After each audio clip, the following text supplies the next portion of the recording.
All right, this is getting exciting for our Hot Copy Halalan 2013 series. We've had a whole stretch this week from Angara, Legarda, De Los Reyes, Zubiri yesterday, and today. Una senatorial candidate JV Ejercito Estrada is enjoying high survey ratings as he makes a bid for higher office. Here's a look at what JV Ejercito has done and the issues being raised on the possibility of having two Estradas. Both start with the letter J, by the way. Once more in the Senate. Born to former President Joseph Estrada and businesswoman, philanthropist, and current San Juan Mayor Gia Gomez, it was natural for Joseph Victor Gomez Ejercito or JV Ejercito to enter politics. A mayor of San Juan City for 3 consecutive terms from 2001 to 2010, he was a recipient of the 2007-10 Outstanding Young Men Award for Government and Public Service. After only 2.5 years since his entry into the House of Representatives, Ejercito has authored or sponsored 161 House measures. 5 of these have been approved and transmitted to the Senate for deliberation and approval. He is among the main proponents of the Domestic Workers Act of 2012 or Kasambahay Bill, which has since been signed into law. This year, JV adopted Estrada to his name as he made a bid for a Senate seat under the United Nationalist Alliance. Ako po ay si JV Ejercito Estrada. With the help of name recall, he currently enjoys sustained improvement in his ranking in senatorial surveys. Should he win in the midterm elections, there will be 2 Ejercitos in the Senate for the next 3 years. JV and half-brother Senate President pro tempore Jinggoy Estrada. Despite their differences over some social, political, and personal issues, Jinggoy says any perception of antagonism between them are unfounded, adding he will remain a statesman should he end up becoming his stepbrother's colleague in the Senate.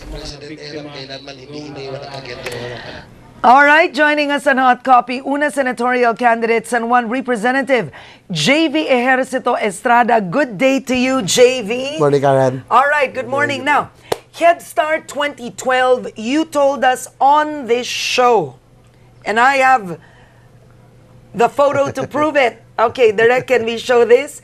This is an interview of JV on Headstart. You were very high in the ratings before, and you had said, I will use only JV Ejercito, Karen. I don't want the confusion. I don't want voters to vote for my father. I want to make sure that people would know me. Why add the Estrada now? Well, you know, Karen, first of all, I'm in the opposition right now. No? And of course, if you're in the opposition, you don't want to be confident because as you know, the administration will always try to push its candidates upward, and probably because of that, there will be casualties naturally. If someone goes up, somebody has to go down. So being in the opposition, of course, and I heard rumors and intelligence reports that we will be targeted, not to be dislodged. They will try everything to make our ratings go down, and then eventually, toward the end, in the home stretch, we will be dislodged to push in the candidates of the administration. And also, Karen, there, in the last survey, in the different last surveys, no, it was very evident that my father, because you know he is very much popular in Mindanao, had a trust rating, for example, of 70-75% who trust him in Mindanao. My brother, Senator Jinggoy, would enjoy the same, probably a few notches lower, probably about 73%. And then my name would only have about 50, close to 50%. Nung Ejercito? About Ejercito. Okay. So, the explanation of the survey companies is probably people, especially in the coastal areas, in the mountain, in the far-flung areas, do not know the Ejercito name. But you know, every time I go around also, people will say, si Estrada yan, si Estrada yan. So, you know, Karen, if I really wanted to deceive people, I could have used my real name. No? My real name is Joseph Victor Ejercito. So, Estrada. It will come out, Joseph Ejercito Estrada. So, that's the reason. No? That is that really your real name? Yes, I'm Joseph Victor. Good I'm God. really Joseph. You and your I'm father have also the a same name? namesake, in fact. Oh my God. Okay. So that's the reason we wanted to make sure we have a buffer.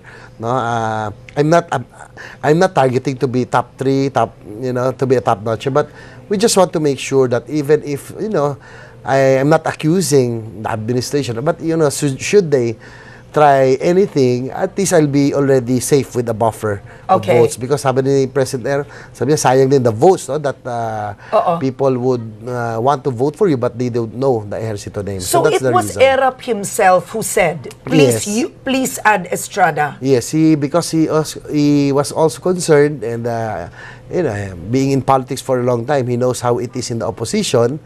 Of course, the administration will always have the advantage and The upper hand. and he was worried that I might be targeted, so he wanted to make sure that I rate high. So in the event they shave my votes off, I'll still make it. Nux, may shave my votes off, insinuating. In case, just in case. Insinuating. But do you believe the administration will cheat? This is daang matuwid. Well, I hope. Hindi naman lahat na nasa daang matuwid ay tuwid. May baluktot din naman siguro. I am with the president, no problem. Now, we know that he's clean, his intentions are clean, but we do not know what his people are doing behind him. Okay, now very quickly. The president is clearly towing the line. He told the common candidates, you choose. Meeting the Avance, if you're with us, you cannot go to Una. He's telling LP, Yes. on the ground, that if you are caught supporting an Una candidate, LP mayors, LP congressman, basta on the ground, you will be disciplined. Ano nang plano ng Una dito? I mean, clearly, this is a 2016 move to strengthen the party. I think our Secretary General, Congressman Tiangco, has already voiced out that if the guest candidates still ignore or do not show up, he considers dropping them. No? But he will, of course, all of us have to wait for the decision of our big 3. No? Of course, Vice President Binay will have a big say on this, so we just have to wait the decision. But is Vice President Binay upset? To be honest, I think so. I think he feels a little bit hurt, no, that we are continually being ignored. So, but Karen, we value, more than anything, relationships and friendships.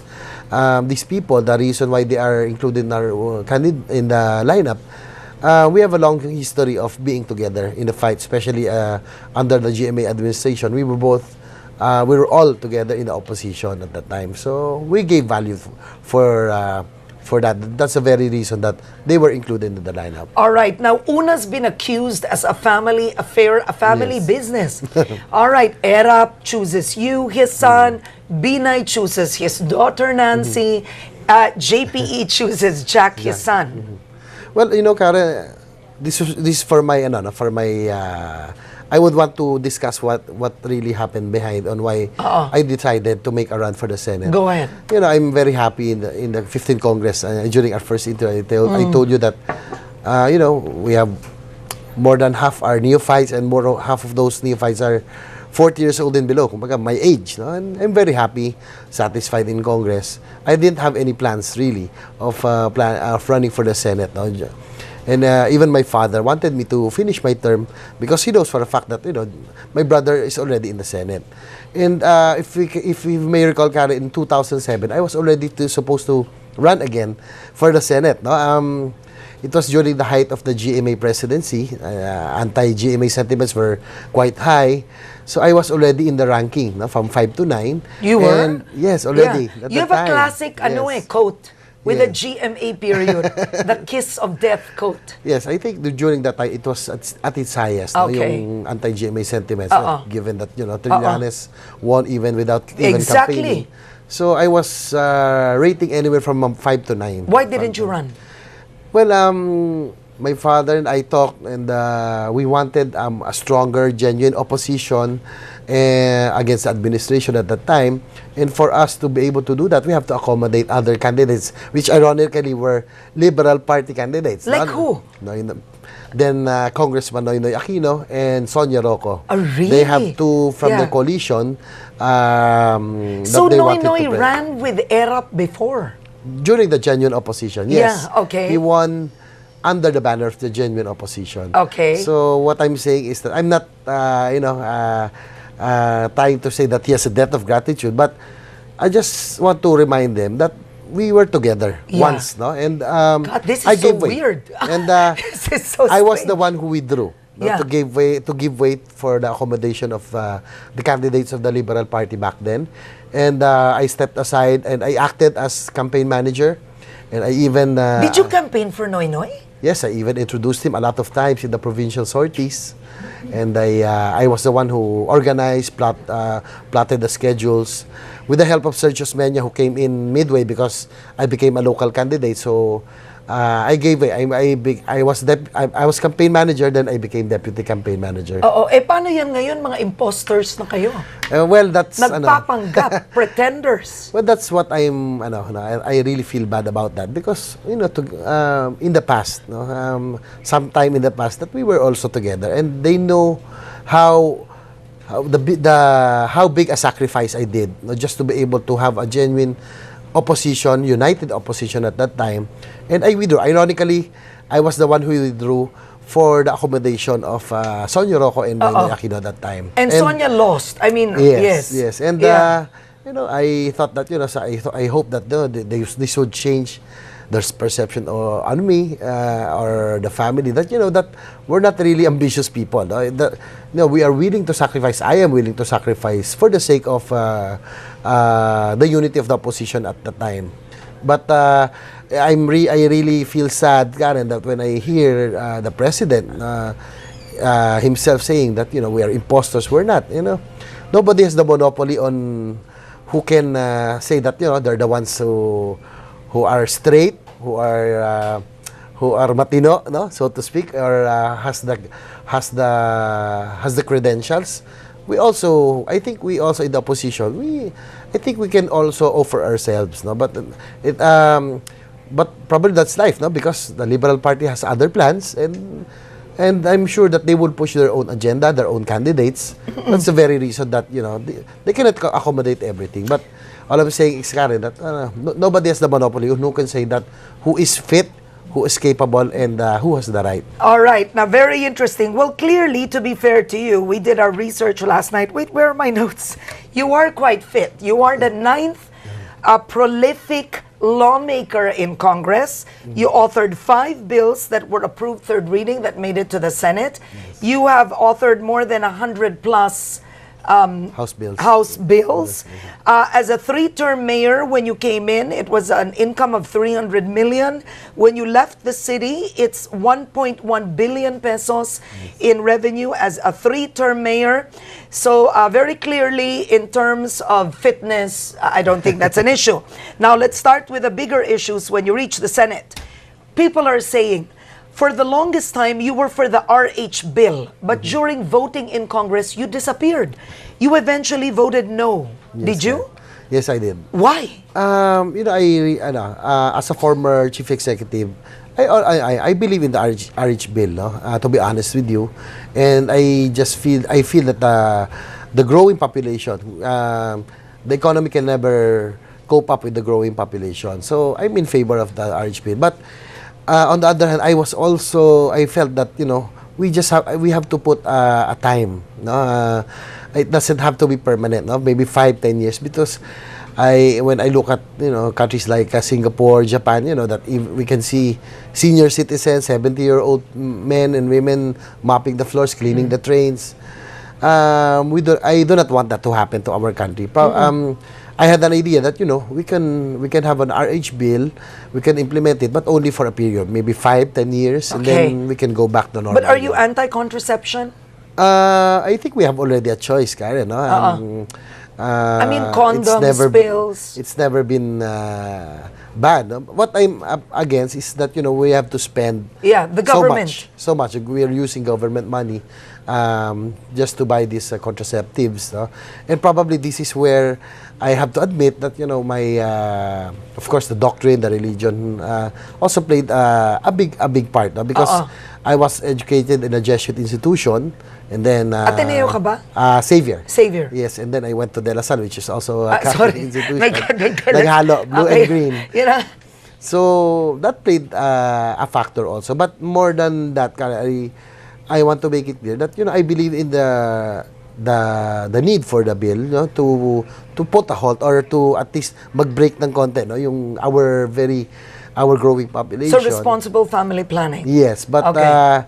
I think we just have to put a period. Okay, Maybe 5, but why 10 did you years. disappear? People were asking that. Where's JV Ejercito during the voting? No, I was It was there. live on ANC. No, I was there. You were there? Yes. I had an interview during the second voting. I had a live interview, but I rushed back, Okay. to be able to vote. I Did your voted there. dad help you decide?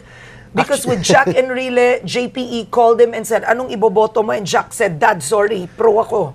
My dad actually is very much pro RH. Okay. He even exerted an effort to have lunch with me together with his former cabinet secretaries. Seriously? I thought it was just a simple lunch, but they were convincing me to vote for RH. No? So, I have to be honest with you, we also talked. I think RH bill will pass anyway. So, to lessen the friction, is it okay? I'll just vote no. What do you mean lessen the friction? Of course, my mother is anti-RH. I see. Okay. So I told him that, Oh. I think it will pass anyway. So don't get me wrong for saying this. At some point, did you decide because of your mother? It's a big factor, no? But more than that, Karen, I think I was in favor of the RH, but only for a period. Now, we put a prescriptive period. I got alarmed also. I got scared, but if we make this permanent, it might. We do not know how what implications it will have. All right, very quickly, yes or no, divorce? No. Okay.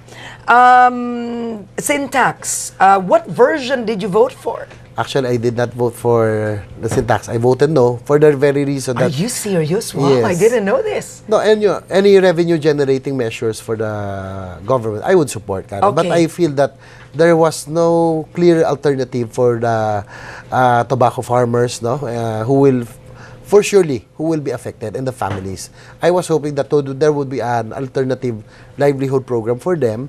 So and that would mean that would affect a lot of areas. So Isabela, La Union, Ilocos region, and probably if you would include the ones who depend on the tobacco industry, it will reach about 1 million. So that very reason that there was no clear alternative livelihood, I did not vote for it. You did not vote for the syntax. Oh Yes. my gosh.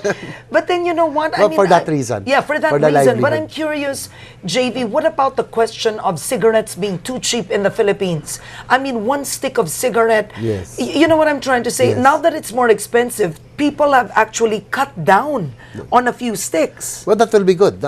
For that, I'm in favor of it, because of course any cut health down concerns to smoking cut and down drinking, smoking, yeah. but also on the other hand, it may bring in the imported cigarettes, smuggling. Okay. So those things are not written, but we know that it could happen. Okay, in now, smuggling. very quickly, your reaction to smuggling, that apparently now they're discovering that Port Irene is importing second-hand vehicles when the Supreme Court has clearly said bawal na siya. So that would be considered smuggling. Well, we just have to wait for this investigation. No? The Bureau of Customs has said already that it will stop processing and think of what they will have to do with the second-hand vehicles. If there was an EO or a ruling, we just have to abide by it. Yeah, but this can affect Senate President Enrile. Well, I mean, his sad to trust say- ratings really went down, Yes. with the MOOE issue. Well, I think there's really an effort to really destroy his reputation, because as you can see, Karen, I think it's in not only in tabloids, it's in the dailies, major dailies. Parang it has been very consistent. The issues against the Senate President are relentless, from the day that they started this probe, on on the MOE, and then now Port Irene. The efforts to really discredit him has been relentless. Okay, I want to ask you, should Enrile have given equal additional MOE to all the senators, that 1.3 million? You know, Karen, in politics, it's really like that. If you're minority, you're minority. No? If you're majority, of course, you have additional perks and privileges in the same way that happens to us in the House of Representatives, even in the local councils. No? But if you're in the majority, of course, you will have additional privileges because you are supportive of the administration. Okay. So, that's part of Philippine political life. All right. Very quickly, are you in favor of removing the pork barrel? Well, first of all, Karen, our main responsibility in our role as legislators is to legislate, make laws, and become oversight bodies. No, so I'm in favor. If there's a need to abolish pork barrel, why not? But I'm not defending my colleagues in Congress, but the very reason that the pork barrel was implemented is to have equal, no? So that all the districts all over the country will have equal share of the project, no? From the big pie of the national government to make sure that everybody gets their equal share. So it's called the equalizer. But if needed, I even said before, the San Juan, we are rich we are a rich city, so we can do without the pork barrel. But what I'm worried about is the poorer provinces, who really depend on the pork barrel for their projects. All right, I'm just curious. Of course, San Juan is a growing city. Yes. Okay, I think it would be considered definitely first class, right? Yes. San Juan. Do you own anything in the Green Hills shopping complex? The truth. No, of course not. That's owned by the Ortigas and Company, and I think they can attest to that. And probably we just have a very good working relationship. So you don't own a store, a restaurant, no mall? No, my wife owns a Mang Inasal franchise, and she rents. So she pays. She pays the rent. No, nothing free. No. Nothing free. Yes. Yeah. Probably we had a good working relationship, and probably that became an advantage in my administration as a mayor because I came from the corporate world, no. So probably I knew the needs, the problems of business, and we spoke the same language. That's why business back then became very excited, and they were very happy. And how many signatures does it take in San Juan to put up a business? I cannot count exactly, but more or less. Probably 4 or 5. Only? Only. That's it? That's pretty good. But it's very you're easy. Sure it's only 4 or 5? I'm not sure, but what we did. Okay, because people are listening and they might, We really cut down on the red tape. And, and during that time, of course, I was in the opposition. Remember, in 2001, that was the time I became mayor. And I told myself that the only chance we can really develop without the support of the national government is for business to grow. So that was my very first policy, to make San Juan business friendly, to make the climate very easy for business to grow, professionalized, then computerized, and probably and you can download all the requirements before you go to the city hall. You're already complete with all the forms. So because usually we're trying to really make it yeah. convenient for business. Okay, because they said usually in other cities it's 33. Oh my God. I know. So with 4 or 5, that's pretty good. Probably, I think this is one of the reasons that, you know, when I implemented during my time as mayor, the computerization, it was really met with resistance. Okay. And probably for that reason. All right. Very quickly, do you speak Mandarin? I can understand. I can speak in times of emergency. Sige nga, I want you to speak Chinese. 我们的朋友早安，我是王福熙，我在广西读书，中学读书。 Oh my God, what was that? Ano yun? Sabi ko, good morning people, good morning friends. This is JB Ejercito, my Chinese name, and I studied in Xavier, which is a Chinese school. Okay, all right. We're gonna take a quick break. When we return, that was a surprise. JB Ejercito speaking in Mandarin. We'll continue our conversation with senatorial candidate JB Ejercito Estrada. Hot copy. We'll be right back.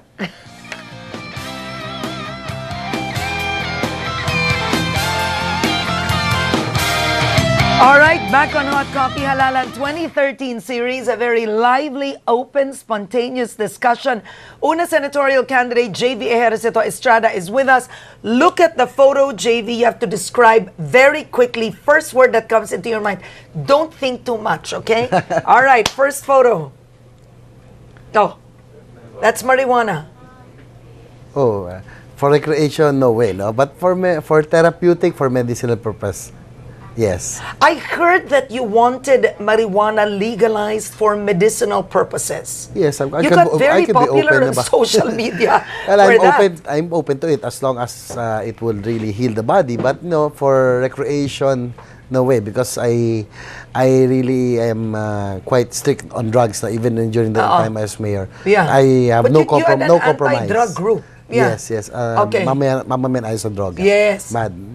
Yeah. Okay, but what example? Give me an ailment you believe which can be healed by marijuana. No, it was just a question, no, from one of the bloggers that in case needed, no, are you in favor of legalizing marijuana if it would really be used for medicine? So Yeah. we have to be open about it as long as it will be for the good of the body. Then I'm open to it. Okay, but I think it's quite interesting. You're very conservative, anti-RH, but for medicinal purposes with marijuana. Okay, next photo. Okay, next. Oh, Well, our former president. one word nga, description. One word ba? Go. Well, ruthless. Ruthless. Why ruthless? Well, she was ruthless when she was sitting in Malacanang. But didn't she pardon your father? I mean, think about Well, it. I think she did that for her survival, for the survival to ease the tension of political tension. So, And she your had no father was choice. in Tanay Rizal. I mean, Yes. you know, After you know what I mean? yes, well, he served for 6 years.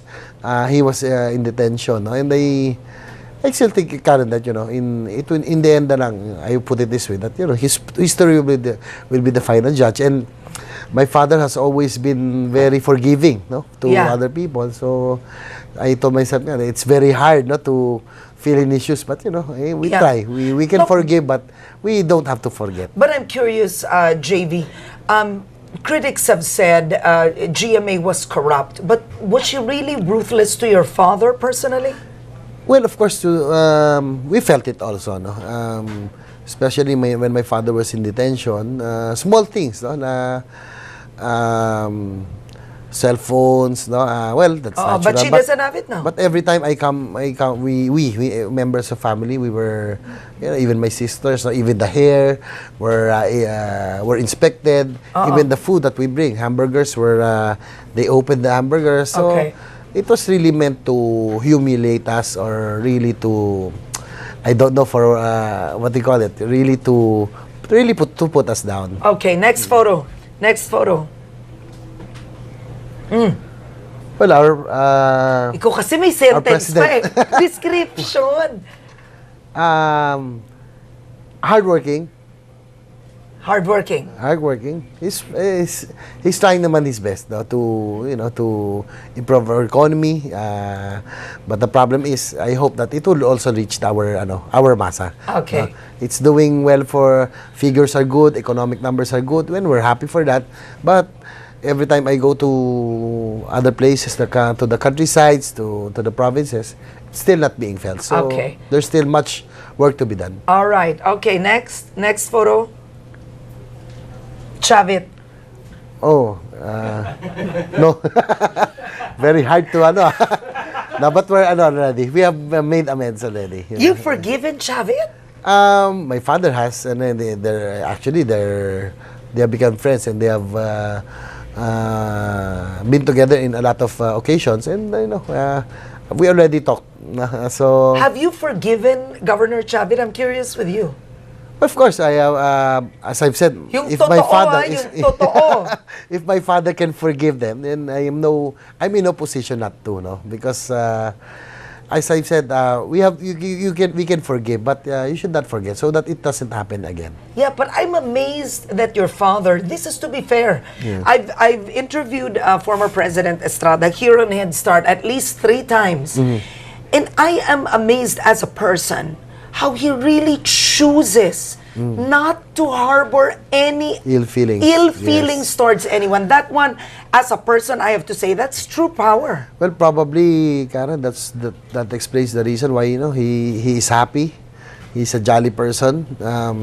Doesn't harbor any ill feelings, as you said. He's really forgiven people. Probably his outlook, and probably even if he's 75, he looks very young. May stem cell din eh. Joke. Stem cell. All right, next photo. Nay. Well, my brother. Siyempre. Ano kami? The hardworking Senate President pro tempore. Okay. Okay na ba yan? All right, I want to ask you about you and Jinggoy. This, I mean, I read so many articles about you guys, and I'll tell you, it doesn't really look good. Do you? Yes. Are you friends? Well, we're not. I have to admit, we're not very very close right now. But at least Okay. we're not fighting anymore. And Karen, I think we were both struck. No, the last time that our father called both of us, no, into Yeah. latest controversy or squabble, and he reminded us, told both of us, I'm already 75, no? And your lolo died at 78, your two titos, one at 77, one 81, so I'm not far. No, I'm already 75, and I guess both of us realize that he is really not getting any younger, and we both love him so much, and we'll sacrifice and we'll do anything just to make him happy. Yeah, but what are you going to do when you reach the Senate? The running joke is sibling rivalry in the Senate. Well, I think we both know it, that the reason that we had a lot of differences. Yes. Well, you were both it's from more- different families. Yeah, That's probably the setup, but it's more of political. I think it's the people around both of us. Okay. It was me who succeeded him. So sometimes there are people, no, that I try to discipline, or I were Yeah. But are you a threat to him? I mean, would you be a threat? You're younger. Clearly, he's more senior, but you're younger than him. You might, there's a big chance that you will win a Senate seat. Yes. You're also a hard worker. You're a performer. Are you a threat? Well, Karen, I would not want that perception, no? Because to be honest with you, I'm not really a very ambitious person. Because I feel that, if I set an ambition, all of my decisions will be based on that. But how can you say you're not ambitious? You won the TOYM. I mean, in all honesty, I Yes. read through your track record. It's smack of a person that really is goal-oriented. And I'm saying this not as an insult, because I'm ambitious as well. Yes. So, how could you say you're not ambitious when you're... Well, I would say probably I am. No? I have goals, but You do. I am not overly Okay. ambitious. All right. I don't want that to get in the way Meaning of my to decisions. rule your life. Yes. Okay, yes. all right. Now, it's Senator Jinggoy's 50th birthday party tomorrow night. Yes. Are you invited? I haven't seen the invitation, but of course, I'm sure I am, because I'm family. And How do you know you're invited? Porket your family, ah? Malay mo, hindi. I don't want to presume. But of course, that's a milestone in his life, and I'm sure that he would want everyone to be there. All right, what's your message to Senator Jinggoy? Because I was going to tell you, one of the bigger issues is the Kasambahay bill, which has been signed into law. In the Senate, it was Senator Jinggoy who authored it. But in the House, you were one of the authors of House Bill 6144, the Kasambahay bill. Yes. All right. Well, of course, since he is the chairman also of Committee on Labor in the Senate, he was the one who really pushed for it in the chamber. Okay. So, but I was also I happened to be also vice chair of Committee on Labor, so of course I had to push for it. All right, but very quickly, before the other photos, your message to Jinggoy. Of course, happy birthday, and I wish him more success in his political career and continue serving the people. Okay, all right, next photo. Oh, my tita. She's a very gracious person and kind-hearted. Okay, do you have a good relationship with Dr. Aloy? I would think so, because I respect her and I treat her with respect every time I see her. So I guess we do not have anything ill about each other. Okay, all right, next. Oh, the most beautiful mother everyone can ask for. Na? The most beautiful mayor in the Philippines. That's all right. Nanay ko Okay, eh. now you clearly love your mom. Nanay All ko right, eh. describe. Yun na. Sa Yun na ba? nanay mo, anything you want to say? Well, of course, she has taught me how to be grounded, Karen. No? Ever Okay. since my dad used to spoil me a lot when I was young, and she was the one who made sure that I'll always stay grounded. Okay, all right. Next photo. Naks, mas bata pa itsura ni Erap sa'yo. Oo nga. Oh. Well, of course, my dad, ama ng masa, and probably he's the champion of the masses. No? But I was gonna ask you, Jack Enrile admitted that he only made peace with his dad in 2006. They hugged each other, they were crying for hours. Hindi sila nag-uusap for a long time. And Enrile in his book said, he did not spend time with his kids. Did you ever resent, on a more personal note, Erap as a dad at any point? I can't remember. No? You know, my father's life is an open book. No? You know how the relationship, our arrangement, it's really not normal. No? It's not, yeah. But I would tell you that I never felt any insecurity at all, given the kind of setup that our family had. I never felt insecure. Probably with all his shortcomings with all of us, he always tries to make up for it in his own, all right, in many other ways. We have 3 more pictures, but you have to make it fast. It's one word. Next photo. Uy, Pati Betita. Of course, my former girlfriend, my former love. Do you have a child with Patty? Yes, Emilio. He's 12 years old. So do you see Emilio? Yes, I see him every week. He's with me from Friday to Sunday. Okay. And Patty and I became very good friends right after. Okay. All right. Next. Chris. Did you court Chris? No, actually we dated, but we're very good friends. You dated? You and Chris dated? Not really dated, but we went out a couple of times. But you know, I think she's kind of very strong, you know, and she's really a different character, you know, and you know, probably that makes her, that's why people love her, no? Yeah. Because of being candid and very, very honest. Okay. All right. Next. Last. Uy. Cindy. Of course, the love of my life, I ended up with her, so, and she's the mother of my child, whom I love very much. Do you fight? Of course, I think those are challenges, no, of any married couple. We will always have that. Okay. But I'm sure there's a part of you that doesn't want to repeat your father's history. Of course, I didn't want that. First of all, it's very hard. It's very hard. It's very expensive, probably. And probably it's very hard. No? As it is right now, time management has really been a challenge. So it will even be tougher if you have so many families, so to speak. And I have friends also who I can see who have that kind of setup, and it will really affect you, especially in your work, in whatever, in your life. In your life. Yes. Okay. All right. One last. We don't have time, but JV, last words. Literally 10 seconds. Go ahead. Well, to all the televiewers sa ANC, of course, Karen, thank you very much. JV Ejercito Estrada here, and I hope you can remember me when the right time comes. Please shade number 11. Naks. Okay. Ang galing. Thank you so much. Number 11 ano pa? pala. Ginhawa ng bayan. Like ko yun. Ginawa na ba? Like, number 11 ka pala. Number 11. Okay. All right. That's Headstart today. I'm Karen Davila. Interview with JV Ejercito replay. JV Ejercito Estrada is at 6 p.m. tonight. And we'll announce the weekend replays. Happy weekend, everyone. Have a good day. And thank you, JV, for coming to the show. Karen. Take care, everyone.